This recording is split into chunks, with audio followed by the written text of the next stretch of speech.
Let's talk about how we can immediately affect athletic development as well as injury prevention. When we're talking about athletic development, one of the most undervalued positions there is creating the skill of tension. So there's two ways that we can create tension. It's breathing and squeezing.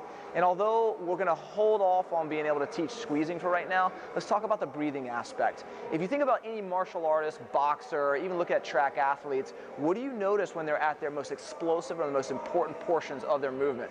They're exhaling. They're creating a breath that's going to multiply the value of what they're trying to do movement-wise. So we've got to take this into a skill development aspect from very young ages. So what we want to do is we want to differentiate between the two types of breathing. So we have chest breathing, which is actually working from our lungs, and we have diaphragmatic breathing, which is working from our stomach. Now we all know that it's not as simple as that, but let's just keep it simple for the conversation's sake, because it certainly applies to a rule of thumb. So your son or daughter is typically, most athletes are typically already dominant on that upper body breathing, that chest breathing. We call it apical breathing as well, and can cause some issues if we're totally only singularly able to breathe in that manner. This is good for our intense exercises. This is good for our intense moments where we have to move explosively or we have to recover quickly in bouts of exercise.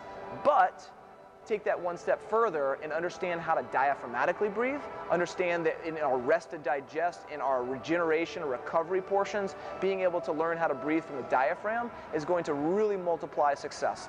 So here's a drill that we actually are asking of your son or daughter to be able to create and utilize very often. So try this just before bedtime. Diaphragmatic breaths.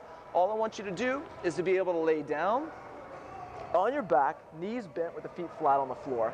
In its most simplest form, I want you to put one hand on your chest, one hand on your stomach. And from here, we can really differentiate between the chest breathing and the stomach breathing